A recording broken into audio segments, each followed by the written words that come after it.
Chairmanship commitment in advancing democracy and human rights within and beyond ASEAN. I would like to especially welcome Dr. Andi Widjajanto, the Governor of the National Resilience Institute of the Republic of Indonesia, or Lemhannas. I would like to also welcome Dr. Jose Rizal Damuri, the Executive Director of Center for Strategic and International Studies, and also like to welcome Her Excellency Yuyun Wahyuningrum as Indonesian representative for ASEAN Intergovernmental Commission on Human Rights. And of course, I would like to welcome Dr. Mohammad Hasan Ansori as the Executive Director of the Habibie Center. Welcome, everyone. Before we proceed to our next session, which will highlight the democracy and leadership priorities and challenges for Indonesia's chairmanship in ASEAN 2023, please allow me to introduce myself. My name is Lutfi Ramis, and I will be your host for this afternoon session. Ladies and gentlemen, the Habibie Center was established 23 years ago and is rooted from deep aspiration of bringing to life a society that respects and upholds democracy and human rights values. And today's sessions are hopeful to translate this fruit that the founding father of the Habibie Center, the late former President Baharudin Yusuf Habibie, has envisioned for this nation. And now, as we shall start the second session in a few minutes, I would like to invite the Executive Director of the Habibie Center, Dr. Muhammad Hasan Ansori, to address his opening remarks. And without any further ado, Pak Ansori, the stage is yours.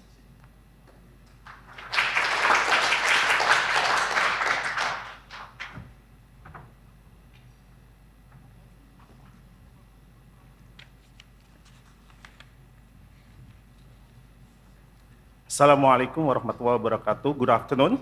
Selamat siang. First of all, I would like to start my opening remark by expressing my sincere gratitude to our panelists for being with us today. To Ambassador Ngurah Wijaya, Special Advisor to the Minister of Foreign Affairs on Regional Diplomacy. To Pak Dr. Andi Widjajanto, the Governor of Lemhannas.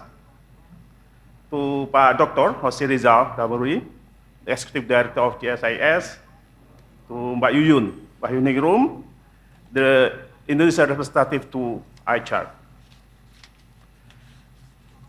Excellencies, distinguished speakers, ladies and gentlemen, in commemoration of the Habibie Center, the 20th anniversary, I'm delighted to have a series of international seminars on democracy and leadership priorities, challenges for Indonesia's chairmanship in ASEAN 2023. And considering ASEAN centrality, global geopolitical tension, and Indonesia's 2023 chairmanship in ASEAN. Indonesia has officially taken over ASEAN chairmanship from Cambodia last month and will hold the chairmanship in 2023 with the theme ASEAN Matters, Epicenter of Growth. This will follow Indonesia's presidency in G20, which was successfully concluded last month.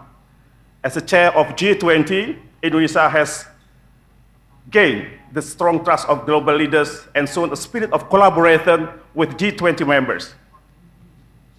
Indonesia wants ASEAN to remain important and relevant to make ASEAN matters not only for the people, but also for the Indo-Pacific region and global community.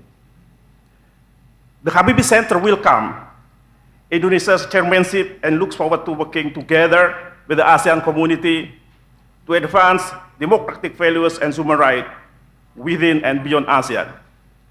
With rapid changes in geopolitical and geo-economic conditions in the world, we acknowledge that 2023 will be a difficult year for ASEAN.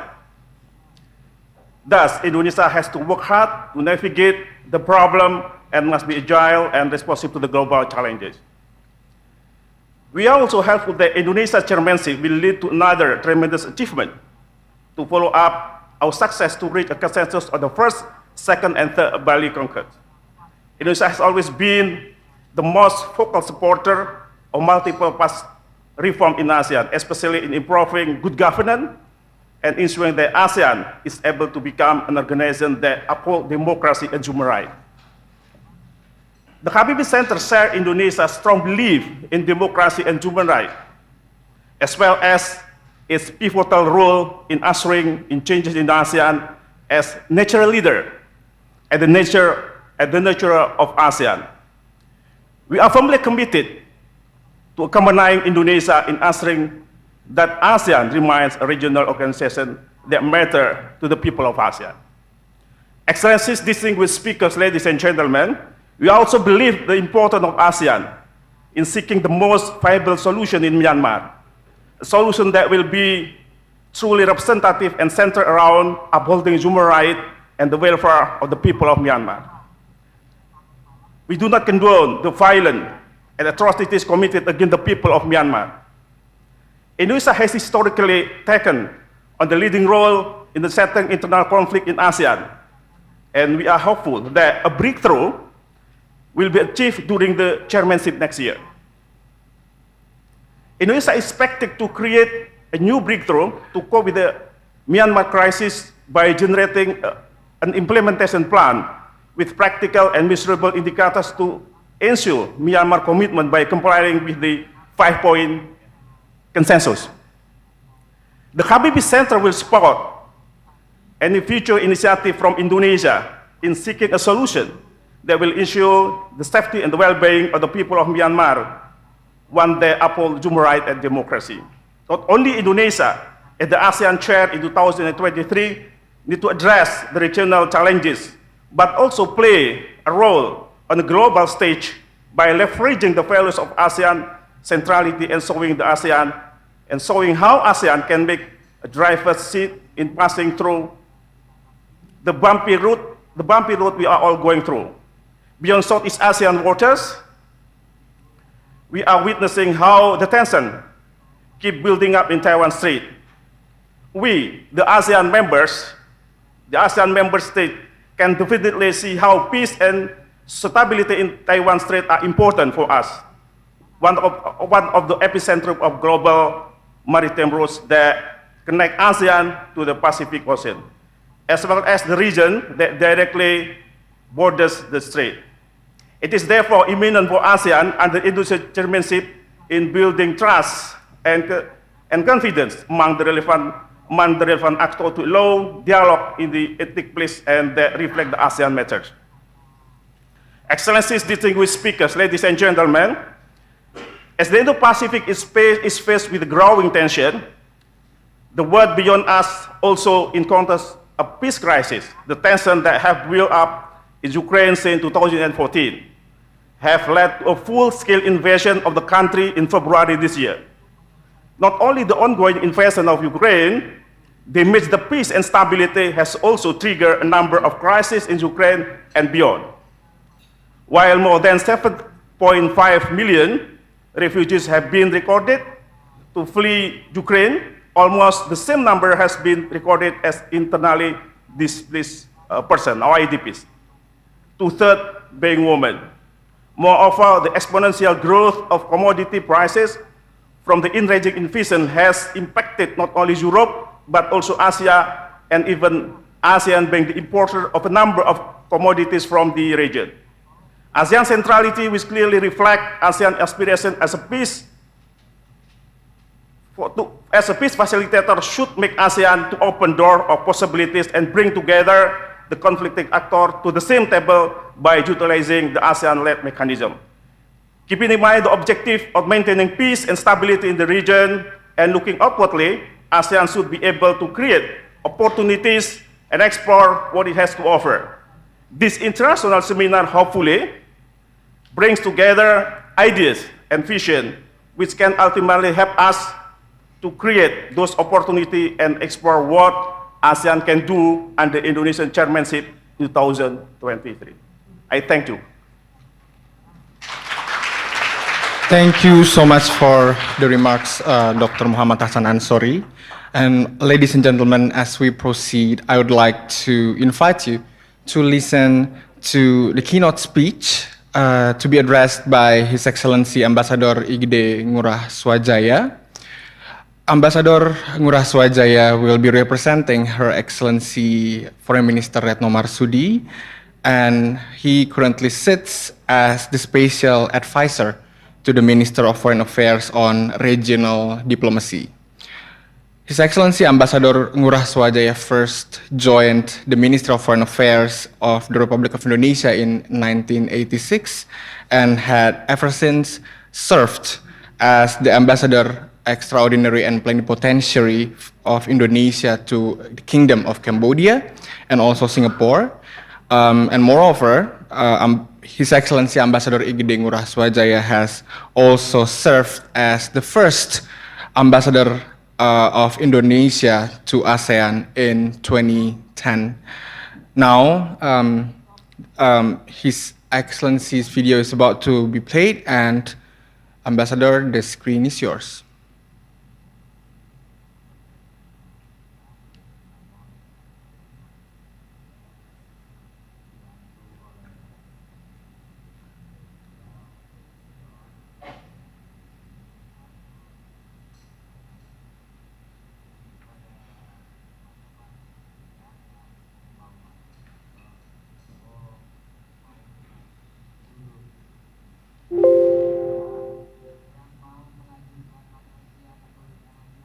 Excellencies, participants, ladies and gentlemen, a very good morning to you all. On behalf of the Minister for Foreign Affairs, Ibu Retno Marsudi, I would like to extend our warmest congratulations to the Habibie Center on its 23rd anniversary. I wish for a more success to the center in the years to come. Ibu Retno also sent her warmest greetings to all participants and her best wishes for a fruitful discussion. I would like to extend my apology for not able to attend the seminar in person, as I'm also away on a mission.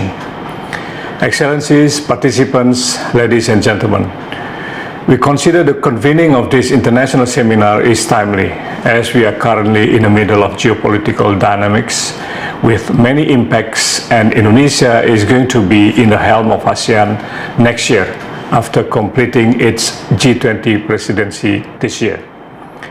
We hope the discussion during this seminar will provide us with useful insights from different perspectives and certainly help to raise the awareness on Indonesia's ASEAN Chairmanship in 2023. This year, despite significant challenges, Indonesia has successfully completed its G20 presidency and its leadership to lead the world's 20 biggest economies to address pressing issues for the livelihood of humanity, including those who live in the developed as well as least developed countries.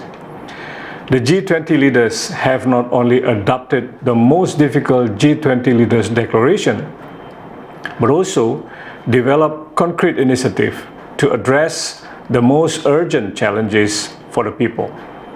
It addresses the global economic downturn affected by the COVID-19 pandemic, geopolitical conflict, food and energy crisis, and grave challenges to humanity caused by the climate change. We are extremely mindful that the world was not united in addressing our common challenges. However, we were able to bring different views and positions to collectively enhance our global efforts in addressing economic recession, pandemic threat, energy and food security, as well as the climate crisis. Excellencies, participants, ladies and gentlemen, next year, Indonesia starts its ASEAN Chairmanship, with significant challenge remains to be addressed, particularly here in the Indo-Pacific. The chairmanship baton officially handed over to President Jokowi in Phnom Penh, that it comes with significant responsibilities in the turbulent time marked by continuous tension due to the geopolitical rivalries, threat to food and energy securities, economic recovery efforts, and urgent action needed to address the climate crisis.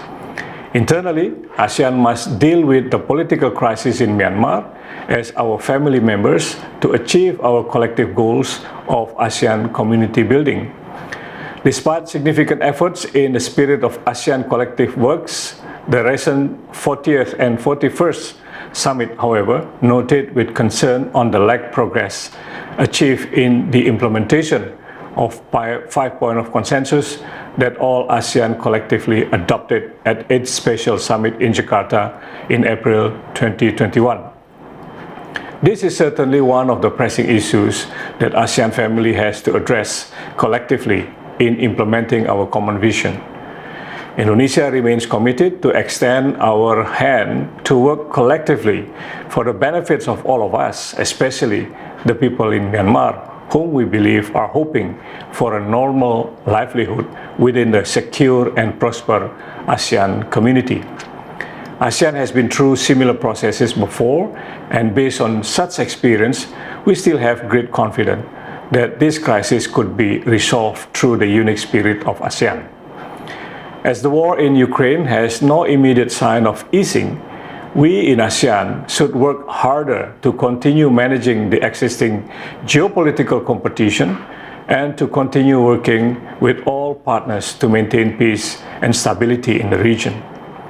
The ASEAN Outlook on the Indo-Pacific, adopted by ASEAN leaders in 2019, has been welcomed by all key external partners, and a work to elaborate and implement the outlook, including the synergies promoted by our partners for their own strategies, provide us with significant hope. Dialogue and cooperation should remain the only options if we have to maintain regional peace, stability, and promote prosperity, while the Pacific solution should be the only method should we need to address differences and also disputes. Economic recession started to be experienced by the G20 member countries provide us with disturbing signals and required us to continue working hard to prevent its contagious effect to the region. Newly entered into force of the world's largest economic partnership agreement, RCEP, provides a hope of cooperation and partnership for our common interests and benefits. One of the priority issues that ASEAN to pursue within the context of the ASEAN single market and competitive production base is the global supply chain's resilience that has been significantly impacted by the pandemic and the geopolitical competition. History, nevertheless, has given us a lesson that ASEAN has experienced and managed to navigate through many economic and monetary crises in the past decade. Instruments and mechanisms of working closely together have been put in operation, and we are hoping that ASEAN will continue its success in weathering the turbulence ahead of us. In 2018 and 2019, the ASEAN economic growth was recorded higher than the world growth can achieve. It was 5.2% in 2018 and 4.6% in 2019. For ASEAN compares to the world economic growth of 3.3% and 2.6% respectively. The comparative projections for this year is also quite promising for ASEAN. If we have a look at the individual ASEAN economic performance in 2022, the projection is still promising. For Indonesia, in Q3, the growth was 5.74% compared to 5.4% in Q2. We would be able to maintain this trend provided that ASEAN remain the anchor of regional stability and provides beacon of hope. Maintaining its unity and centrality in the conduct of its external relations, enhancing our cooperation to address the transnational crimes, continue our collective work to promote economic, energy, and food security, and maintain its core principle as enshrined in the ASEAN Charter on promoting democracy, protecting human rights, and fundamental freedom. Distinguished participants, ladies and gentlemen, Indonesia has therefore adopted an important theme of its 2023 ASEAN Chairmanship, ASEAN Matters, Epicentrum of Growth, It symbolizes strong optimism and positive hope in the middle of turbulent weather. Our chairmanship should not only address internal challenges but also manage external ones. In a long-term basis, ASEAN institutions require to be further strengthened, both in its capacity and institutional effectiveness, to remain relevant and agile for its people in responding to the dynamic while maintaining its unity and centrality. High-level task force on ASEAN Community Post-2025 vision has therefore been submitted its recommendation on strengthening ASEAN's capacity and institutional effectiveness to the 40th and the 41st ASEAN Summit. As we have experienced in the past, we believe ASEAN matters not only to maintain peace and stability, but most importantly, to promote prosperity and to become the epicentrum of growth through dialogue, cooperation, and partnerships. To realize those common goals, it is incumbent upon all of us in the ASEAN family to continue working together as a community of opportunities for all. Thank you very much. Thank you so much, His Excellency Ambassador Gede Ngurah Swajaya, for really insightful keynote speech. ASEAN matters, the epicentrum of growth. As the ASEAN Chair 2023, Indonesia indeed needs to address numerous of challenges, and departing from its chairmanship priorities, we shall then measure how the leadership could make a mark in this world amidst the uncertainties that we, the world, are now facing. Before we explore of what Indonesia envisions in its chairmanship in 2023, allow me to invite our moderator for this afternoon session. This session will be moderated by Dr. Sofwan Albana Hoiruzat. Dr. Sofwan Albana is an international relations lecturer at the University of Indonesia, and he acquired his doctoral degree in international relations and affairs from the Jamaican University. And of course, aside from being a lecturer, Dr. Sofwan Albana is an associate fellow at the Habibie Center and also co-founded Contextual podcast channel in 2018. Dr. Sofwan, the stage is yours. Please welcome Dr. Sofwan.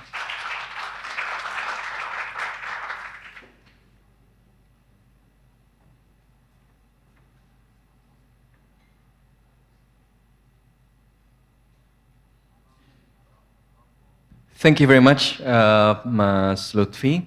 And first of all, I would like to congratulate Habibie Center for its 23rd anniversary and wish you all a great success in the future endeavor. But I think it is not only Habibie Center who is happy today, because last month Indonesia has just completed its duty as in the presidency of G20, and despite the pessimism, it was completed quite successfully. But happiness always comes with a price, if we learn from Indonesian cinetrons. And that price is, I think, the high expectations for Indonesia's greater role in international affairs. The economist mentioned that Indonesia is back on the radar. Indonesia is no longer the sleeping dragon of Southeast Asia. It is now rising prominently. And of course, that creates a lot of expectations for Indonesia's next role, which is as the chairman of the Association of Southeast Asian Nations. As we witnessed today, Pak Hasan already make a lot of wish list from Habibie Center to Indonesian chairmanship. And today we will discuss on how possible and how feasible Indonesia's chairmanship will deliver that expectations. So to answer that question, will Indonesia prioritize what must be prioritized? Will Indonesia be able to deliver those priorities? It is a great honor for me to be the moderator today in our session, Democracy and Leadership, Priorities and Challenges for Indonesia's Chairmanship in ASEAN 2022. And to discuss about that, we will invite three influential figures, which will, I think it's pretty much influential in shaping Indonesia's chairmanship in the future. First, our speaker, we are honored to have Bapak Andi Widjajanto, the governor of Lemhannas today. Bapak Andi Widjajanto was born in Jakarta, 3 September 1971, and was appointed as the governor of the Lemhannas of the Republic of Indonesia by President Joko Widodo on February 21st, 2022. He was also the Minister of Cabinet Secretary in 2014 to 2015 in the first term of the President Joko Widodo with Yusuf Kala, and also the senior advisor at the presidential office. He was an academician, and one little secret, he was my thesis supervisor. So this is a revenge opportunity because he asked me a lot of questions. So I will ensure that he got a lot of questions today. And he taught at the International Relations Department, University of Indonesia, and now is acting as the senior advisor at Lab 45 with the concentration on defense, international relations, and cybersecurity. Pak Andi studied international relations and defense at University of Indonesia, and then School of Oriental and African Studies, London School of Economics and Political Science, National Defense University in Washington, D.C., and as Rajaratnam School of International Studies in Singapore. Please welcome Bapak Andi Widjajanto. Mas Andi. Mas Andi, or Pak Andi Widjajanto will help us to understand the priorities of Indonesia, particularly in the security pillar, although it is not, of course, not limited to that particular issue. Our second speaker is Dr. Jose Rizal Damuri, the Executive Director of the Center for Strategic and International Studies, or CSIS. His research activities focus on international trade, regional integration, and globalization of value chain. He received his PhD in International Economics from the Graduate Institute of International Studies, Geneva, Switzerland. He is active in many networks of research institutes in East Asia, which I believe very much influential to shape regionalism in the region and beyond. So he will be the most appropriate person to talk about Indonesia's chairmanship in ASEAN, especially in the economic pillar. So let us welcome Pak Jose Rizal Damuri. Our third speaker is His Excellency Yuyun Wahyuningrum. She is the representative of Indonesia to ASEAN Intergovernmental Commission on Human Rights. And before this position, she has more than 28 years of experience working in human rights organizations at the national, regional, and international levels, including the Human Rights Working Group, Jakarta, Oxfam International, Forum Asia, Child Workers in Asia, the Solidarity Center, and the National Commission of Child Protection. So based on that background, I guess you can guess what she would mainly talk about today. We asked her to talk mainly on the priorities and challenges in social and cultural pillar of ASEAN during Indonesian chairmanship. She was graduated from Mahidol University, Thailand, and is still PhD candidate at the International Institute of Social Studies, Erasmus University, Rotterdam.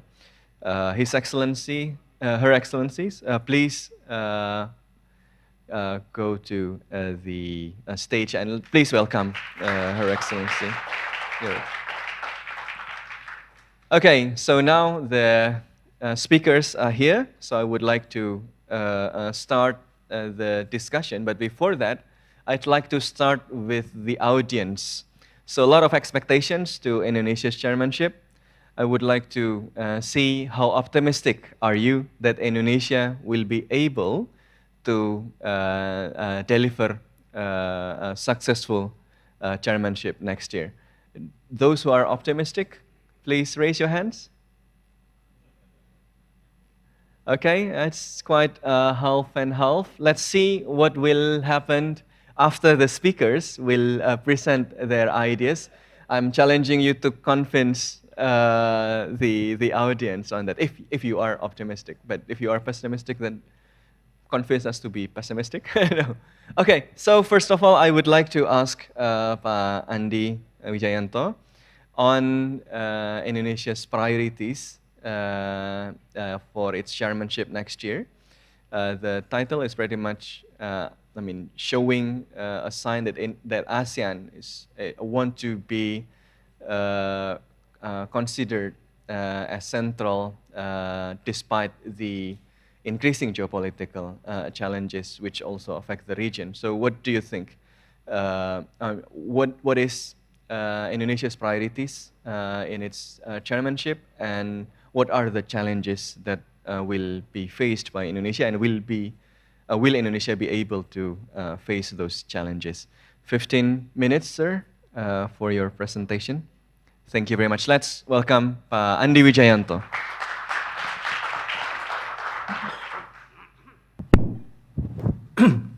Thank you, Mas Sofan.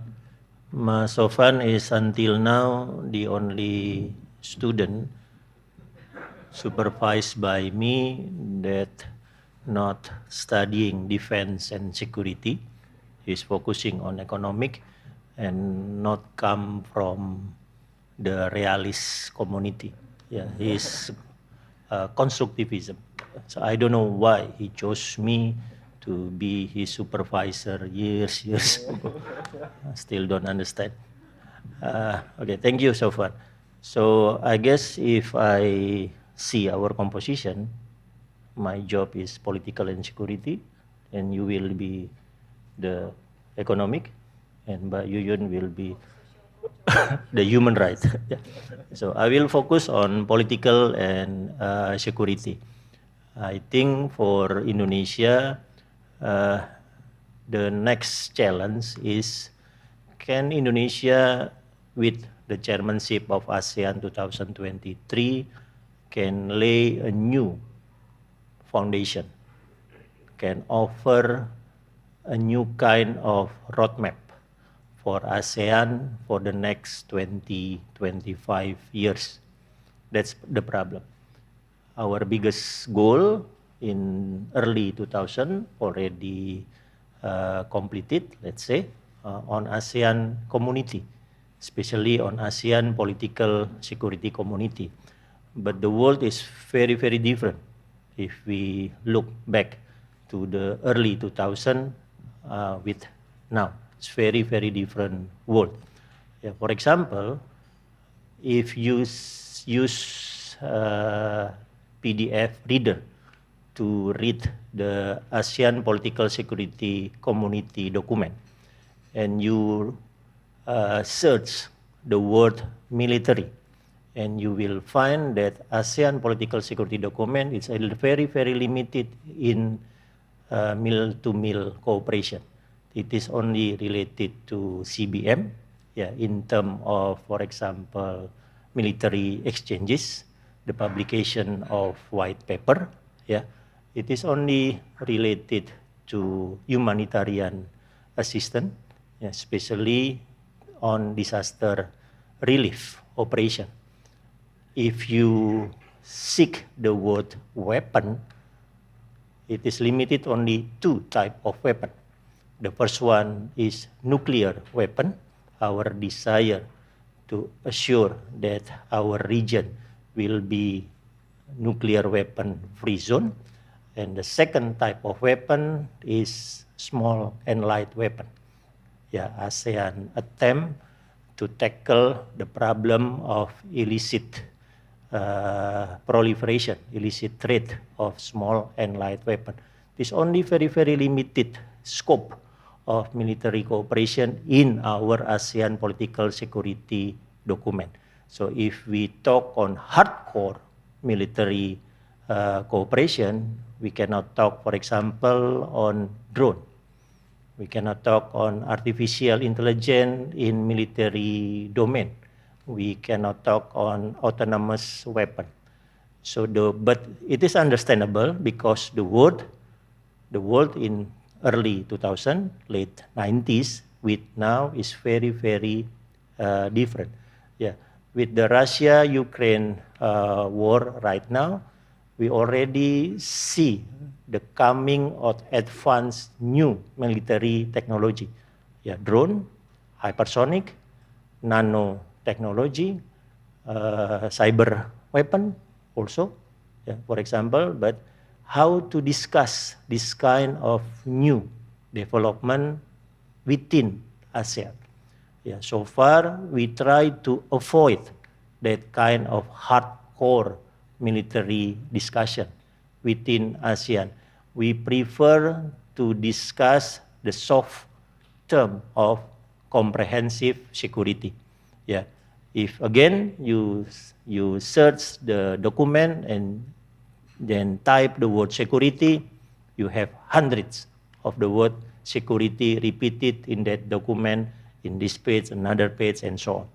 But if you type defense, you type military, you type weapon, it's very, very limited scope of discussion. That's my first take, I think. So how do we have to expand our scope of cooperation to finally discuss the hardcore military cooperation, or we still limit ourselves to a soft term of security and then use the word holistic, integrated, comprehensive security to strengthen or deepen cooperation within ASEAN nation. I think for the next 10 years, we are going to see a very, very different geopolitical dynamics. Back in early 2000, China as military power is nothing. Until 2012, China couldn't send its naval patrol to South China Sea.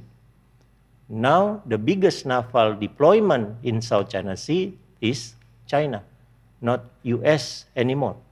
They can easily send now 8 destroyer to kapal induk. What is kapal induk? Mothership to South China Sea. Until 2010, only 2 countries can send a routine, regular patrol, naval patrol to South China Sea, US and UK.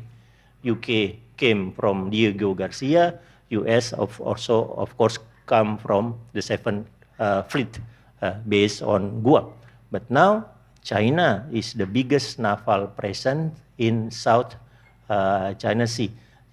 If you search, for example, military balance and type the word military satellites, and then we can find that the country that has most military satellite in the world in orbit right now is China. not US anymore. Yeah, de facto, China is now the #1 military power in East Asia after US. Globally, US #1. But US power must be divided to cover the globe. China only concentrate only to one region. So China Sea, East Asia. This is the big difference between early 2000 to now. That's my first point. Yeah. The second point is Indonesia position. Again, Indonesia in early 2000 is a country that still try to survive from economic crisis. Yeah. Indonesia, I think in terms of economy in the year 2000 is still rank 70 or 80 in the world. Now, in 2022, Indonesia number 16 in the world. Indonesia now in terms of GDP, number 5 in Asia. Number 1 is China, number 2 Japan, number 3 India, number 4 South Korea, number 5 Indonesia in terms of GDP. And Pak Jose will confirm that in linear projection for the next 20-30 years ahead, Indonesia will be number 4 in terms of GDP. Number 1 will be China, number 2 will be US, number 3 will be India, and then number 4, Indonesia. So Indonesia will become major power in this region. Yeah, maybe already is in Southeast Asia. But Indonesia will not only become the major power in this region, but also economic powerhouse in the world. Yeah. What role will be played by ASEAN when one of the member is number 4 economic powerhouse in the world for the next 20 years? How can we prepare a roadmap of very, very different ASEAN because of a very, very different geopolitical dynamics, political configuration, economic configuration that will happen around us for the next 20 years. Yeah, right now, for me, geopolitical tension, it is can be described with one specific terminology: global disconnectivity. Yeah, we have so many global mega projects offered by major power. Yeah, for example, China offer Belt and Road Initiative. Yeah, in August 2022, it is changed to double project of Global Development Initiative as well as Global Security Initiative. This is a mega project. Yeah, consists of infrastructure, financing, and also new advanced technology. Yeah, especially related to IT and also space. Yeah, space technology. China offer one global project of now called Global Development Initiative. Yeah, we also realize that US already offer one global project of economic framework of Indo-Pacific. There are 4 activities offered by US in this global project. Russia also offer us one specific global project, named North and South Corridor, to secure the distribution of strategic commodity, especially food and energy. We suddenly have 3 different mega projects. Yeah, it is said that the current geopolitical theme is connectivity. But in this era of connectivity, suddenly we experience this connectivity. Global connectivity project disconnect the world. Global connectivity project that should strengthen global supply chain suddenly resulted in disruption of supply chain. Yeah, we see that happen before pandemic with the trade war between US and China, get worse by the COVID-19 pandemic, and now getting worse by Russia-Ukraine war. Global connectivity disconnect the world. Now we live in the era of global fracture. So what will be the role of ASEAN in this connectivity? Yeah, ASEAN offer one theme, epicentrum of growth. Yeah, if we think positive, epicentrum mean center. Epicentrum will increase, will enhance, will strengthen ASEAN centrality. But if we think in negative perspective, epicentrum is a place when everything will be destroyed when the earthquake is happening. That's also epicentrum. The weakest point, yeah, when earthquake is happening, called epicentrum. Yeah, epicentrum could mean two things. Yeah, the center of growth, but also the core of strategic vulnerability. Yeah.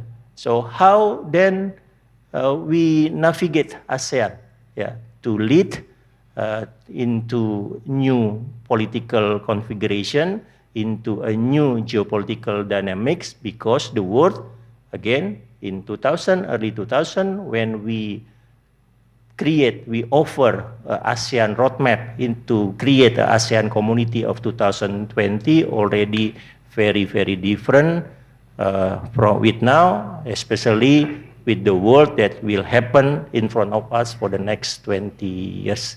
Yeah, that's it for me. Thank you for the opportunity. Thank you very much, Pak Andi.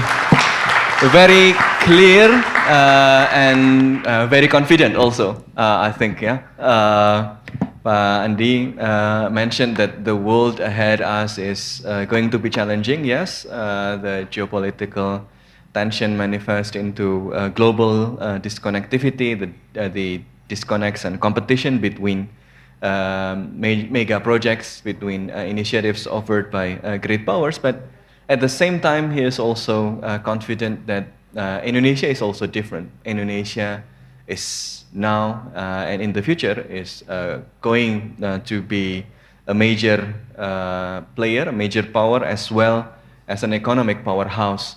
So Indonesia's chairmanship next year is crucial to lay out the way, the pathway forward to ensure a stronger role of ASEAN as well as Indonesia in shaping the region. It could be an epicentrum of growth positively, but there are also risks of being the epicentrum of destruction or failure. So let's hope for the positive one. So next, I'm going to ask Pak Yose to continue the discussion on the economic aspect of Indonesia's chairmanship. Pak Yose, 15 minutes.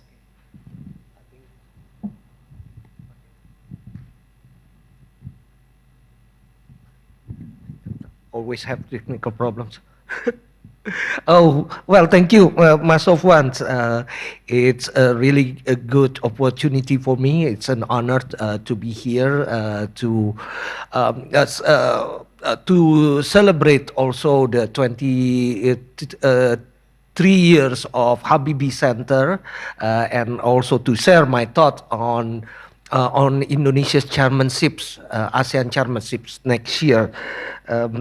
I believe I already prepared a presentation actually.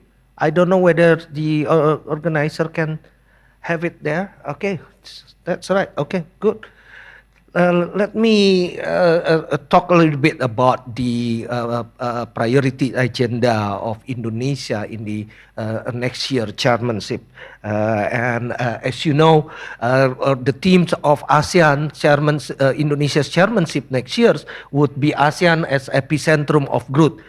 I actually had the same impressions when I heard first times the same things. The same thoughts happens also in my mind. Like Pak Andi mentioned before, it can be positive, but it can also be a negative, bring negative impressions, yeah, on the epicentrum, the word epicentrum itself. But I think we can also see it. This is also Indonesia might also becomes the center of the shock. The shock that make ASEAN and also the region as well as the global economy becomes realize that we need more cooperations, greater cooperations in the future. So this is going to be, I think, with that note, I would like to start my presentations in a positive way, perhaps most of once, and then add more some considerations later on how that positive spirit can be realized in the ASEAN Chairmanship next year, Indonesia Chairmanship next year, and. Talking about the economy agenda and economic growth, I also quote the speech from President Joko Widodo in the last ASEAN summit that the economic growth has and will always be the story of ASEAN. Basically, economic economic agenda always becomes the priority of ASEAN's the raison d'etre of the ASEAN for like more than 30 years since early 1990. Although with that, perhaps ASEAN's also a little bit sacrifice other issues such as security or geopolitical issues, as well as perhaps did not really pay a lot of attention on other issues such as human rights issues. But we can understand that one of the reasons why economic agenda always becomes a priority, because that's basically the lowest common denominator, the common interest of the regions, the countries here to have a more prosperous regions, more and create better economic developments. And Indonesia also already always contribute to this economic agenda quite significantly. In the 2003, for example, Indonesia also introduced the idea of having the ASEAN community, including also the economic community, as a part of the pillars of the ASEAN community. In 2011, Indonesia also throw the initiative or initiate the discussions on what now we have as a regional comprehensive economic partnership, RCEP.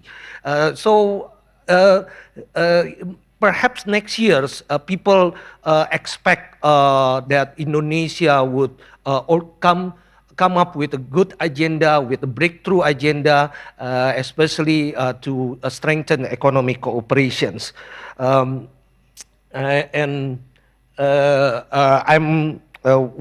This is basically the Indonesia's priorities in economic agenda. Of course, I'm not the representative of Indonesian government. The more detailed discussions about the economic agenda, the priorities would be delivered later on. But you can say that it would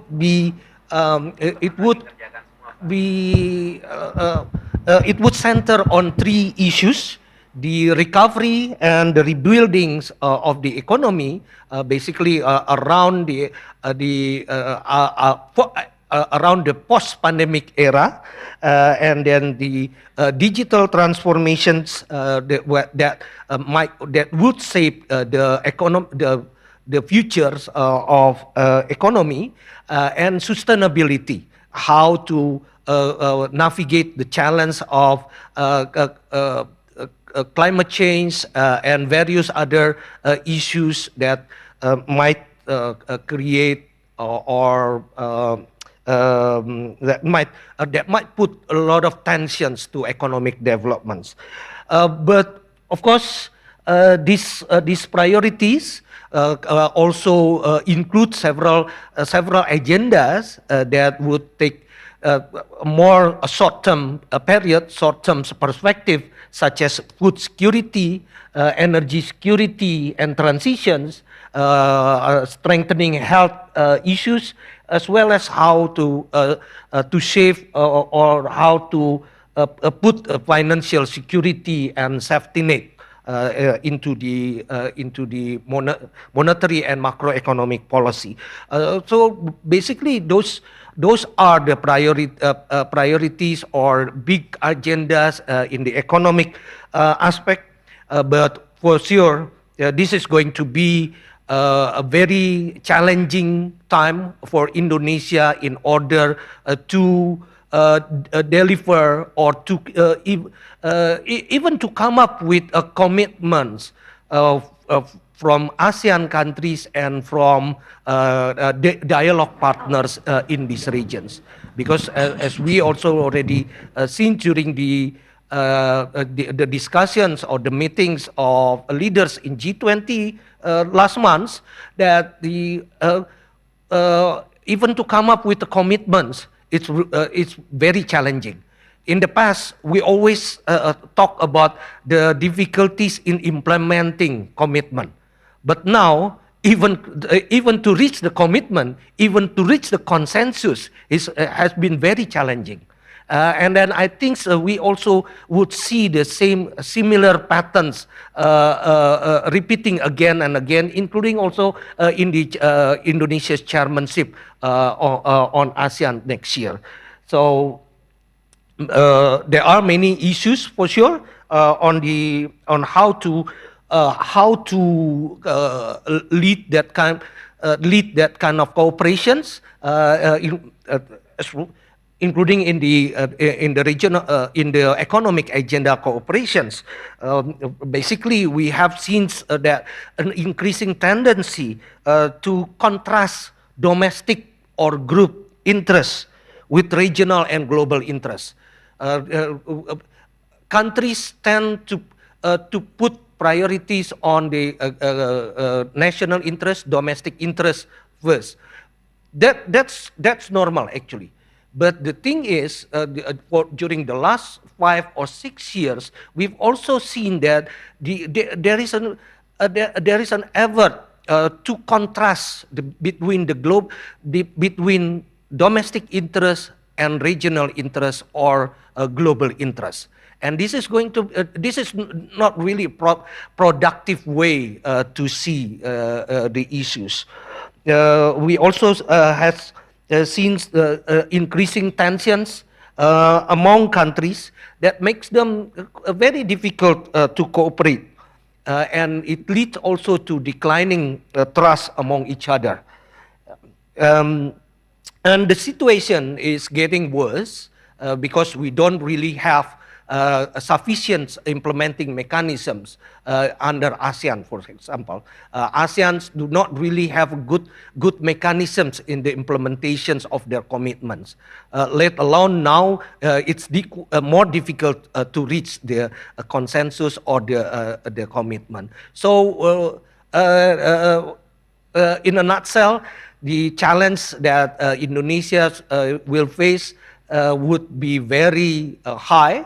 But there are several considerations actually to see more effective engagement, more effective commitments, including also in the implementations. So I would like to ask you to look at some considerations on how to make this cooperation, regional cooperations, to become more effective. One of them is to see the ASEAN Chairmanship as a part or a continuity of G20 process. Indonesia might also increase or bring the dialogues under G20 into ASEAN and expand it with the regional touch. It would give the continuity to the process, to the dialogue that we already had last month, and also it would give a greater buy-in from the members and also from the dialogue partners. Because some of the dialogue partners would be crucial. The involvement of dialogue partners also would significantly contribute to the effectiveness of the programs. In fact, some priorities that have been discussed under G20 has also been introduced into the ASEAN's chairmanship. But some concrete deliverables can also be inserted into the Indonesia's priorities, such as, for example, in the G20, Indonesia introduced the so-called energy transition mechanism. This is a country platform for G20 members to improve their efforts toward energy transition. That can also be introduced to other member countries, to other ASEAN countries, and can be used accordingly to support energy transitions in these regions. Another considerations, in my opinions, is to involve partners, dialogue partners, even more in the agendas or the priorities, because involvement of dialogue partners would lift up the effectiveness of those proposed agendas. It increased the credibility. It also basically increase the available resources. One of the things that we've seen during ASEAN years, the last 50 years of ASEAN, well, ASEAN is very good to come up with ideas, to come up with agendas and priorities, but it's not really good in the implementation, because one of the problem is because lack of resources and lack of capacity. Then by inviting more partners, inviting more contribution from the partners, it would increase the resources as well. This also maintains ASEAN's centrality and bridging various interests in the regions. There are many agendas that we can have on that, like for example on the food securities or financial safety nets. Excuse and many me, others. one more minute. Okay, no problem. Yeah. So let me move to the last considerations, that we don't need to have something from the scratch. We can expand the existing initiative, both the existing initiative under ASEAN's or under ASEAN with ASEAN partners, or the existing initiative that has been going on at the global level, but put it under a regional perspective so that it would become more effective regionally. I put several initiatives that have been going on for several years. For example, ASEAN Plus 3 has this ASEAN Plus 3 rice reserve, APTR, after. We call it after, and it can be expanded towards not only toward more commodity, not only rice reserve, but also other commodities in order to support food securities. Or Chiang Mai initiative. Chiang Mai initiative can need also some kind of strengthening efforts. in order to be sufficient to respond to the current situation. There is also agriculture market information system that we also really need under regional cooperations. Those kind of things should be expanded, can be expanded, and Indonesia is really in a really good positions to expand and to improve those initiatives. Okay. Thank you very much. Thank you very Pak much. Yose. It's very interesting, and I think there will be a lot of explorations again later, hopefully in the Q&A session. I think the point is that Indonesia will not start from scratch, because there was a G20 continuity from G20 as well as continuity from previous initiatives. So Pak Yose is very optimistic on that, despite some considerations that we need to take into account. Last but not least, we are going to look at one of the greatest question and challenge for ASEAN. It's on issue of human rights. Especially, there is a request to answer on the issue of Myanmar. So please, Your Excellency. Thank you very much. Good afternoon, everyone. First, I would like to congratulate Habibie Center for the anniversary for 23 years. And I'm honored to be here in your special occasion. We are in the democracy and leadership session, looking at identifying the challenges and priorities of chairship 2023. A couple years ago, when Indonesia was the chair, there are a number of discussions how to differentiate between being a leader and being the chair. Indonesia has been a leader from ASEAN, from the inception of ASEAN. But being a chair requires rotation. So whether or not Indonesia is a chair of ASEAN, Indonesia continued to take a lead in number of initiatives. The executive director of Habibie Center mentioned about Bali Concord 1, Bali Concord 2, Bali Concord 3, which actually expressing the evolution that Indonesia has been taking for ASEAN to move forward from being a regional cooperation, move into regional community, and then 3 communities, and then global, making the ASEAN as part of global community of nations. Question is now whether 2023 Indonesia will bring Bali Concord 4. Maybe the place will change. Maybe Labuan Bajo. I don't know. But this is the expectation of leadership of Indonesia, and Indonesia is Indonesia need to perform this kind of leadership. So from the perspective of security and economy, it seems like there are a number of occasions that Indonesia may be able to use the existing initiative to show its leadership. The theme for 2023 chairship of Indonesia in ASEAN is the epicentrum of growth. Ambassador Ngurah earlier mentioned about the growth can be obtained through dialogue, partnership, and cooperation. So what does it mean from the human rights perspective? What does it mean for AICHR, the ASEAN Intergovernmental Commission on Human Rights, the body responsible for human rights in ASEAN?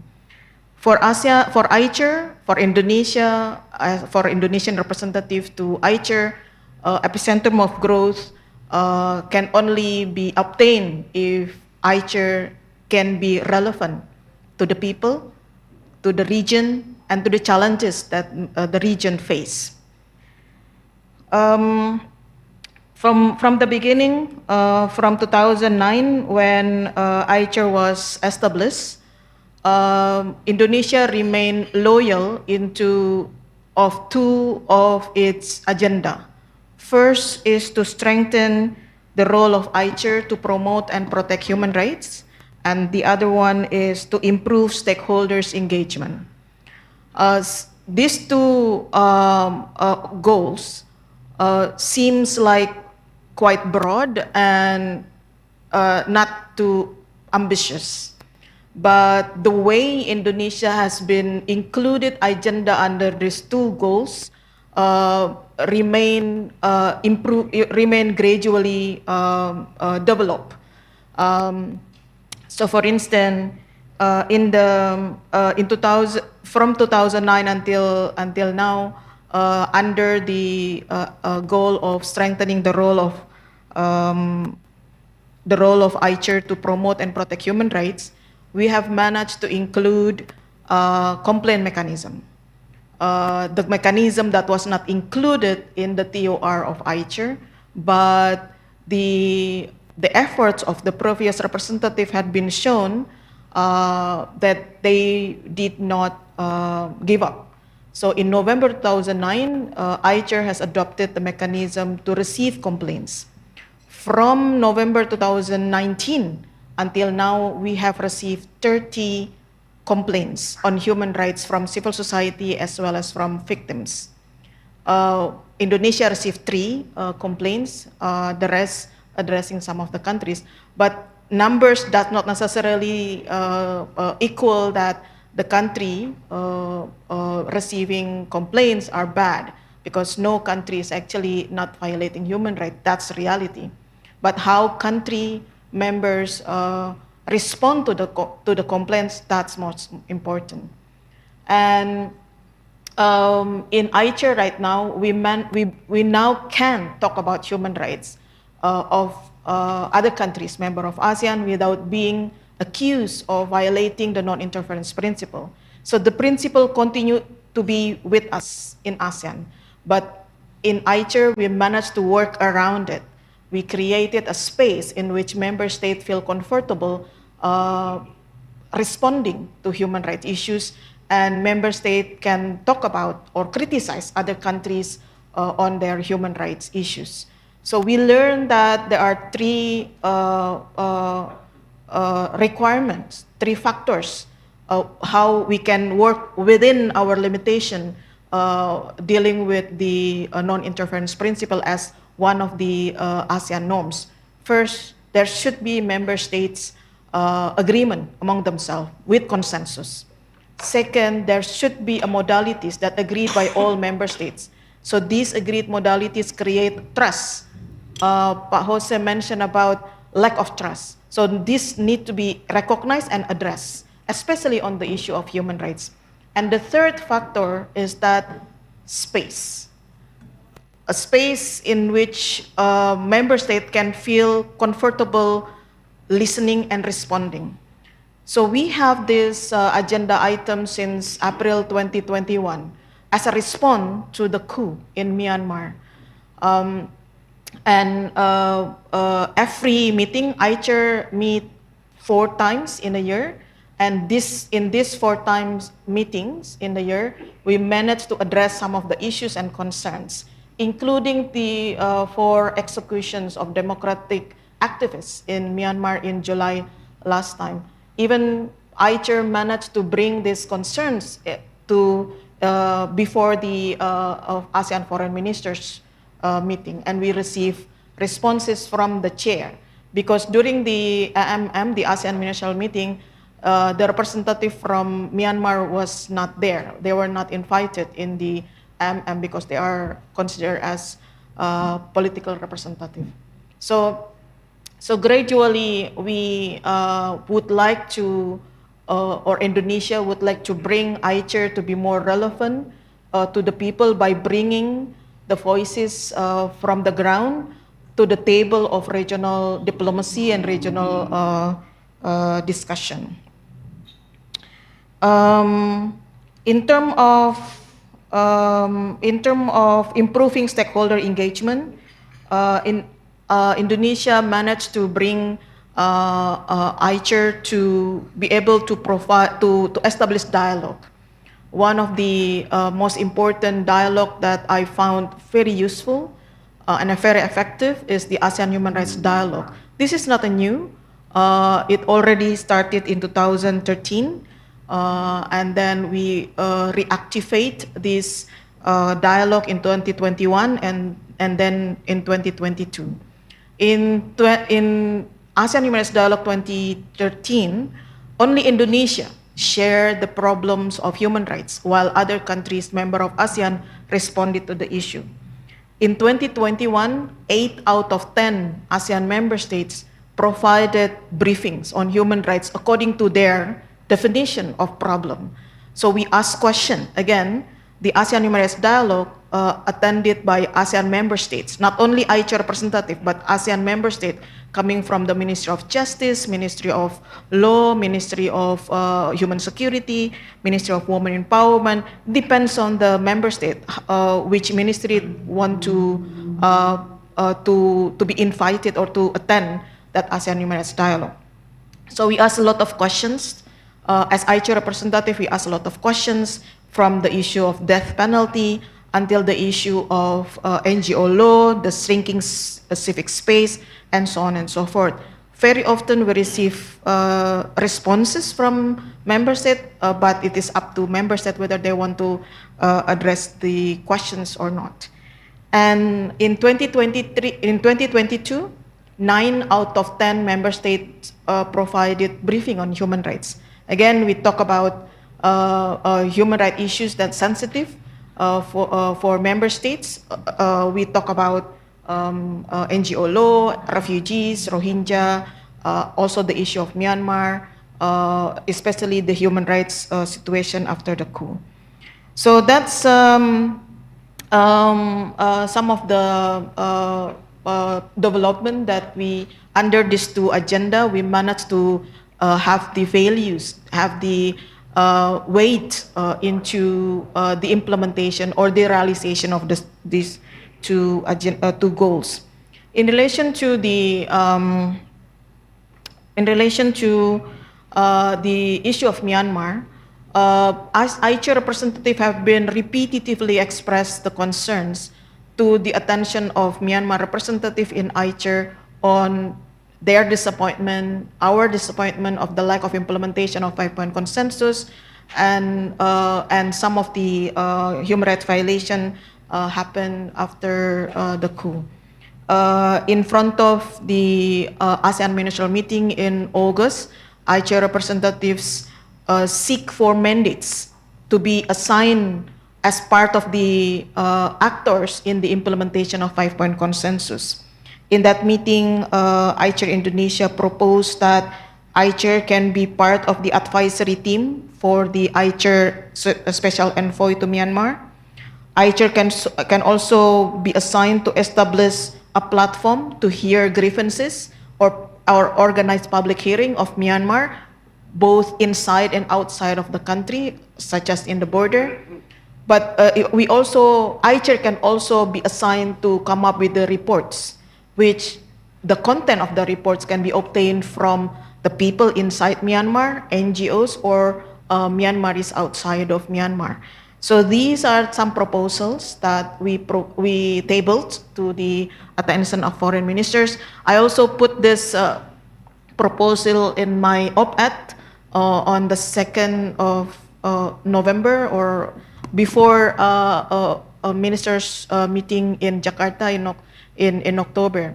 So we hope to be able to engage more under Indonesia's chairship next year on the issue of Myanmar. Thank you very much. Thank you very much. Myanmar issue is always a challenging one, and let's hope for the best next year. A lot of expectations, and let's hope that Indonesia will be able to lead ASEAN to deliver those expectations. So from the discussion, we also learned that while the discussions are separated into like 3 speakers with arguably specific issues, it seems that all of the issues are actually can be interlinked. Mas Andi, Pak Andi's explanation on the challenges in the political and security front was pretty much connected. As he mentioned, the geopolitical tension can be summarized into the idea of global disconnectivity, which is connected to mega projects initiatives, which is economic in surface, at least. That partially answer your question, Mas Andi, to to me. And then the issue of Myanmar is also pretty much related to how external actors see the ability or the reliability of ASEAN in solving challenges within and beyond region. So the issues are interconnected, and that of course made the challenge more complicated.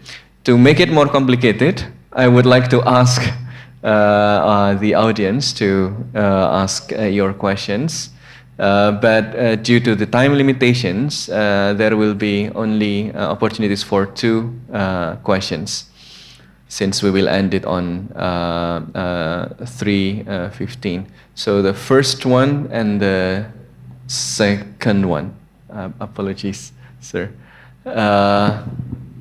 Yes, the first one on that, or maybe Pak Hasan? Okay, so maybe 1, 2, and 3. Yes. Thank you very much, moderators. I would like to raise the Myanmar crisis. I think it is very important for Indonesia as the chairmanship. Please mention the name. My name is Ibrahim, graduated from National Institute of Resilience, also Lemhannas in KRA 29, long time ago. So during the tenure of Ali Alatas, Indonesia played a prominent role in resolving the resolution of the Cambodia.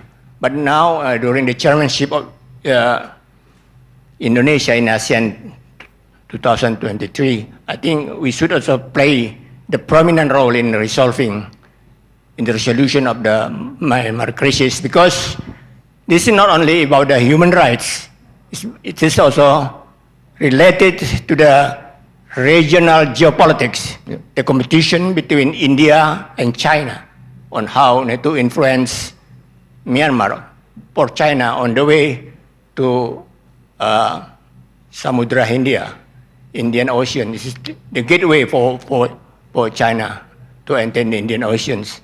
And also Russia. Now Russia is extending the footholds, supplying the military arsenal to Myanmar, then extending the way to the Pacific through the Myanmar. So I think Indonesia should resolve this, like Indonesia played a role during the Cambodian issue. Thank you. Thank you very much, sir. Very important point on that Myanmar is not only human rights issue, it's also geopolitical one. So maybe Mbak Yuyun as well as Mas Andi could take on that. This is the second question. Yeah. Thank you very much, first of all, for the Habibie Center for holding such a important event with distinguished panelists and of course such a distinguished moderator as well. My name is Wirya, I'm from Amnesty International Indonesia. My first question is similar with the previous gentleman on Myanmar, but thank you very much Mbak Yuyun for explaining the human rights context on the Myanmar and what HR has done. So I would like to then ask to Pak Andi specifically, with all of these changes in geopolitical situation as well as the increased better positions of Indonesia on international setting, what can then Indonesia's leadership realistically can do to, if not bring peace to Myanmar, at the very least halt the increased tensions in the country next year, so realistically speaking, in a political setting, so beyond human rights. Secondly, since some of the panelists bring parallels with G20, both of these international events are very important, internationally as well as for Indonesia's international relations. I would like to draw attention to the situation that unfolded when Indonesia became the chair of G20, in which the run-up to the event as well as the holding of the G20 event was a little bit tainted by the suppressions of freedom of speech and expressions. So as we know, our friends from Greenpeace, from the Indonesian Legal Aid Foundations, was intimidated and threatened by a number of actors in the run-up to the G20. Regardless of whether their criticism has anything to do with G20 or not, the suppression of those criticisms are valid.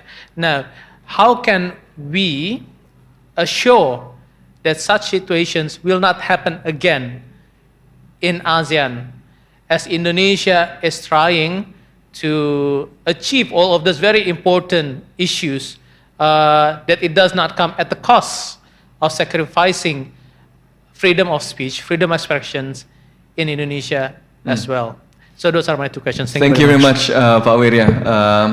The first point is very much connected to what Pak Ibrahim mentioned about the geopolitical dimension of Myanmar issue, and it's very like your word on what is realistic to be pursued by Indonesia. And the second is on the entanglement with the freedom of speech issue in Indonesia. And last but not least, please, sir. Good afternoon, ladies and gentlemen. My name is Greg Lee. I'm from Taipei Economic and Trade Office, TETO in Jakarta. I just have one single, very simple question to Pak Andi. We know this year is not a very easy year. It's a tough one and very uncertain, given the fact that the war is still ongoing in Ukraine. And the situation across the Taiwan Strait is still developing. I think maybe we all agree that maybe something, the potential and the risk still there. So there's a joint statement issued by the foreign ministers meeting of ASEAN responding the situation across the Taiwan Strait in August. And do you think that the statement is enough to respond this crisis? And should there is a crisis in the coming years, especially next year under the chairmanship of Indonesia, do you think that a similar statement will be made, or something more can be done? Thank you. Thank you very much. A very clear challenge geopolitically that is possible to come next year. So I will start with Pak Andi, because a lot of questions are directed to you.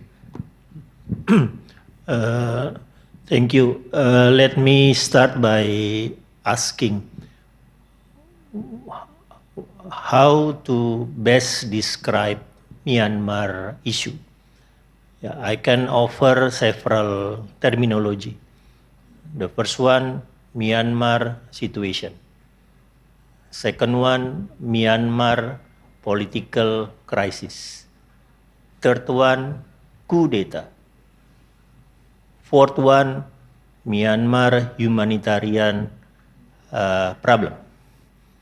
Fifth one, the longest civil war in Southeast Asia. How to best describe Myanmar issue? Yeah.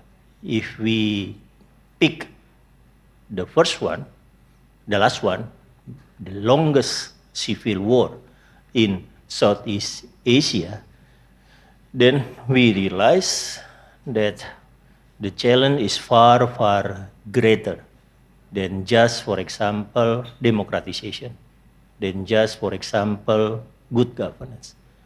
Yeah. They experience more than 70 years civil war in there. And then how to solve this long civil war in Myanmar. Yeah, we try many things. We try the process of democratization. Yeah, it broke again.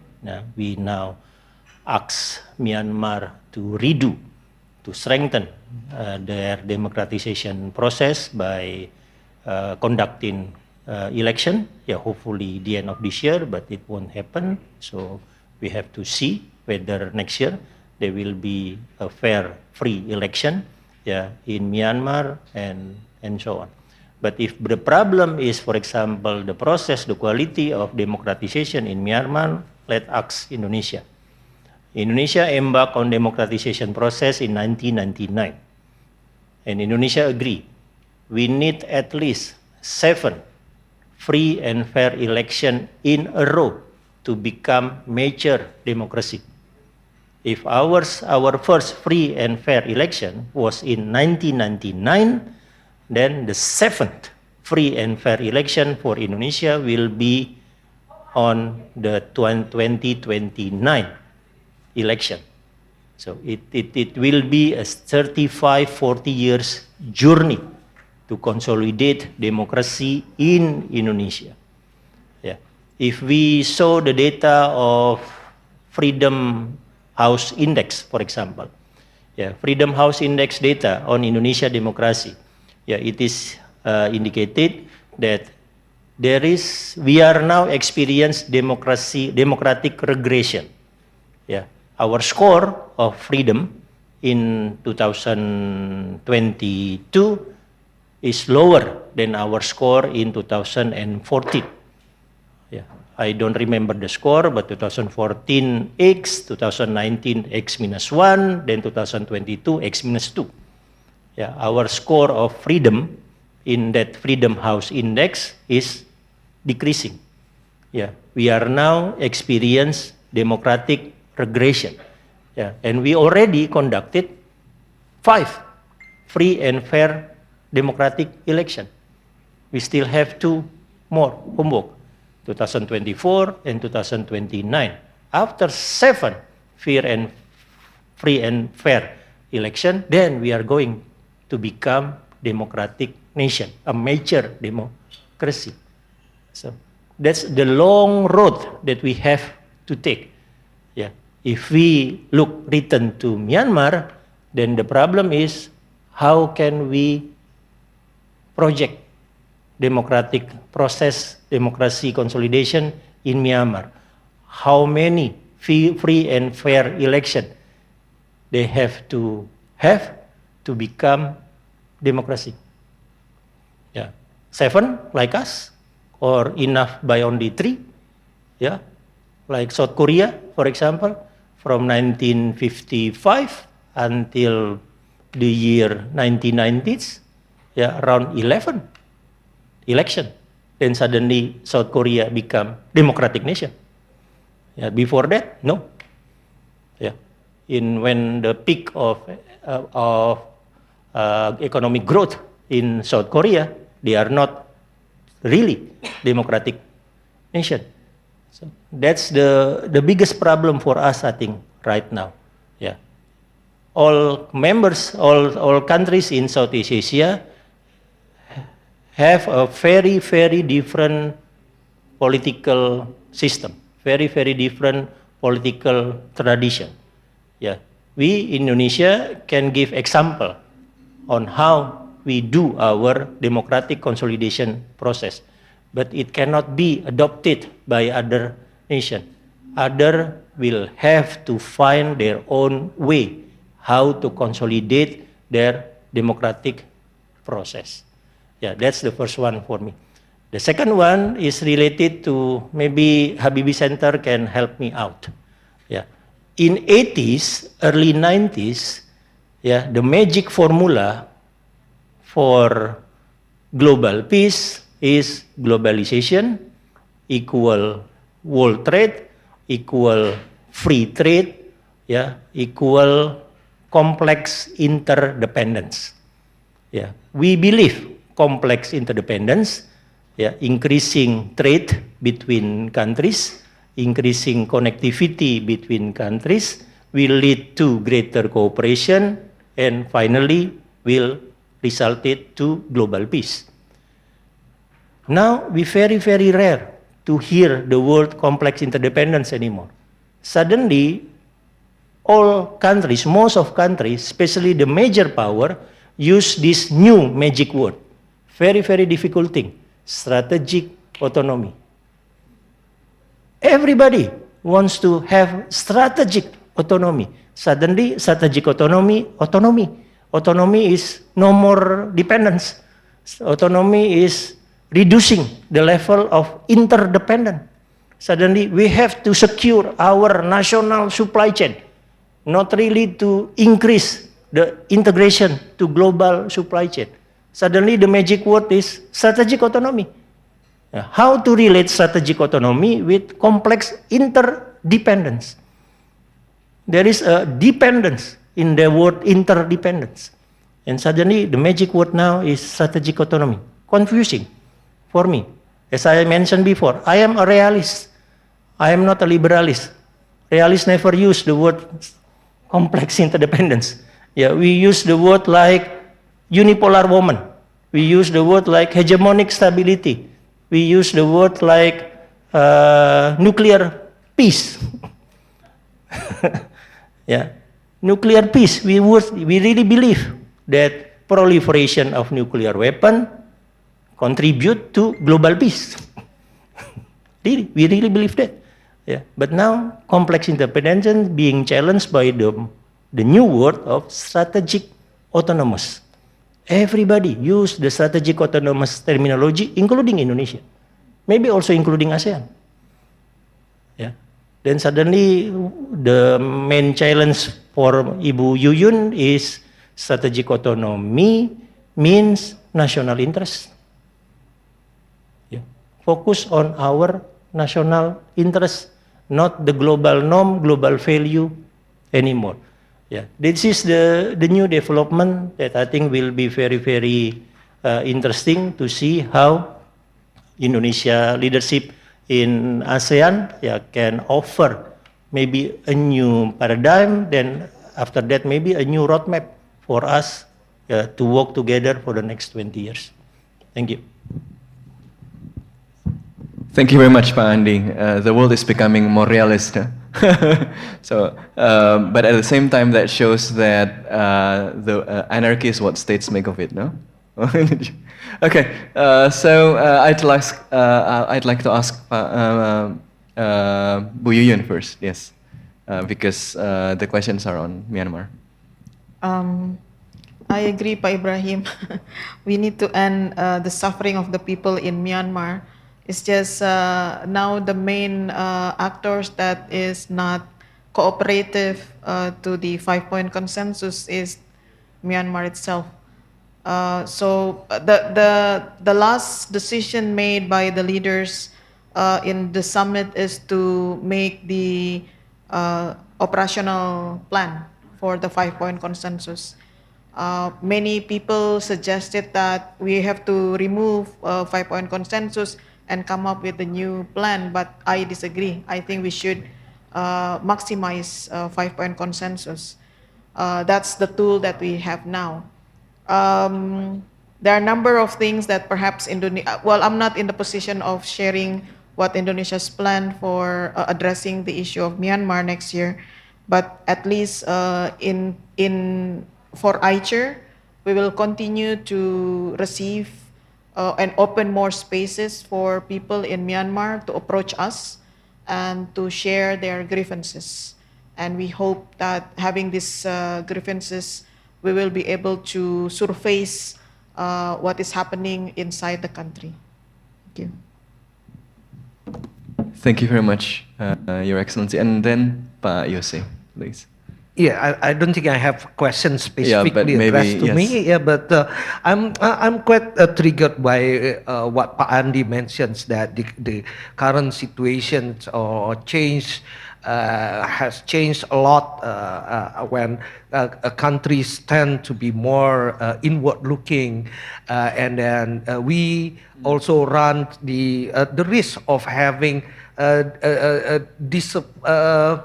disentanglements of the economy and also global supply chains, etc., etc. But I think we cannot afford that kind of situations. It would be too costly to have that kind of disentanglement, several polars, multipolars of global governance, especially if we look at from the economic perspective, and it becomes more important when we look at the futures of the economy, that can be seen as from a digital digital involvement, greater digital applications, in the economy and many other aspects of the livelihood. We cannot afford that kind of multipolarity. So that again back to what Pak Andi mentions, how Indonesia can lead the process. ASEAN actually can have the capacity to do it, and then has some mechanisms. The only agency in these regions with the mechanisms to bridge all those interests, at least regionally. And Indonesia is really in the driving seat for the next year's chairmanship. Thank you very much. Indonesia is in the driving seat to ensure that cooperation can continue in the region and beyond, and not being sucked up in the epicentrum of global geopolitical tension. Let's hope for an epicentrum of growth and not epicentrum of conflict. Thank you very much for joining us today, and join me in giving a big round of applause to the speakers. Yes? Yeah? Oh yeah, there's a last but not least, I'll ask the final question to all of the audience. After listening to the speakers, I'll ask, are you confident that Indonesia will be able to lead ASEAN and deliver the expectations? Raise your hands if you are optimistic. Yeah, the number are roughly the same, but some more people at their hands. So I think it's quite positive. Speakers, thank you very much for joining us today. Let's end it with an applause.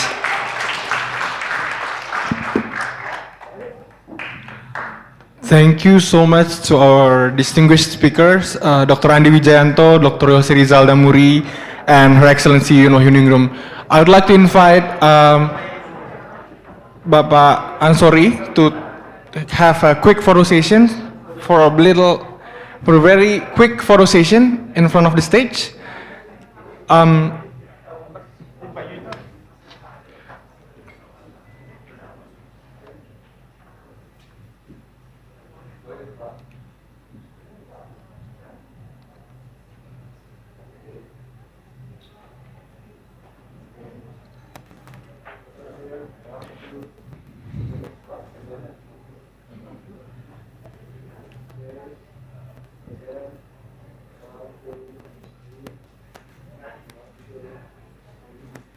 Thank you so much. Thank you so much to our distinguished speakers and our moderator, Dr. Sofwan Albana. Yeah, ladies and gentlemen, as we have finished our first session for this international seminar, we invite you to grab some coffee or tea outside of this ballroom, and we'll start again the second session in 10 minutes. Thank you so much, and see you again in 10 minutes.